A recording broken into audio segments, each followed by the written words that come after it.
Hello, my name is Teresa Moore, and I am here today to talk with you a little about the steps you can take to maintain quality communication, even while wearing a face mask. First, let us think of some disadvantages that you experience when trying to carry on a verbal conversation while wearing a face mask. We know that it can be more difficult to understand what is being said. This can be due to poor enunciation or a lower voice volume. The words coming out may sound muffled. The extra layer of fabric can make some people feel out of breath, and that can make it more difficult to carry on a normal speech pattern. You have to make a conscious effort to speak clearly and concisely.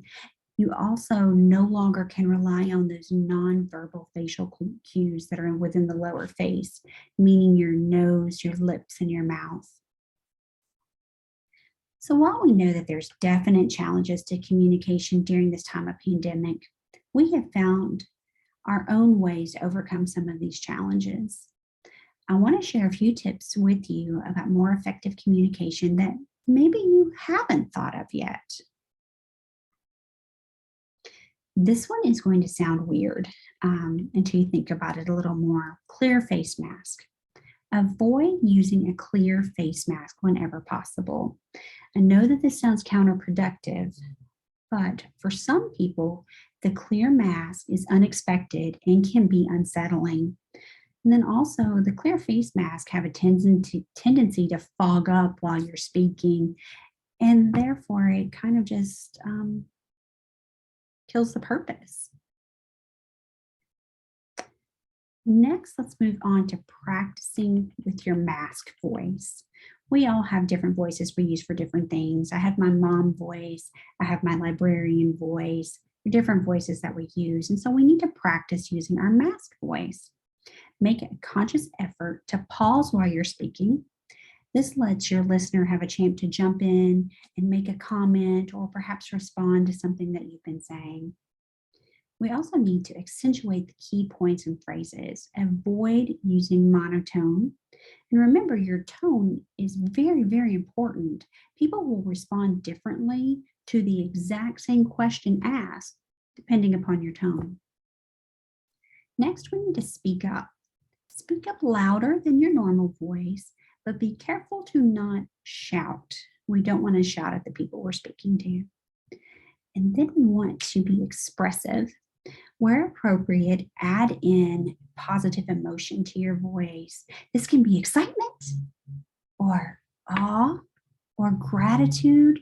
You can even add in sympathy to your voice to make that conversation feel a little bit more personal, even when you have the barriers of the mask. Next, we want to move on and talk about being an active listener. You need to practice this as well. When someone is speaking to you and they have their mask on, it's likely that they're worried that their message is not coming across quite the way they intended. You can show that you're actively listening by nodding periodically, making affirmative sounds like, mm-hmm, hmm. And you can also show that you're engaged in active listening by asking questions, something like, and then what happened? Or what did you do next? And then as we continue to move along, body language. Utilize gestures and your body language. A good rule of thumb is to increase the level of gesturing by about 10%. You don't want to come across as if you're miming or making light of the conversational material that you're using. Look for ways that you can use your body to take the place of facial actions. While your award-winning smile is likely hidden behind your mask, you can enthusiastically wave at someone when you greet them to still show that you are so happy to see that person. And my last tip is use your technology when it's necessary. Zoom is here for all of us to take advantage of. There's Skype, there's Teams, there's a multitude of platforms that allow you to have that face to face conversation, sort of, but without the face mask.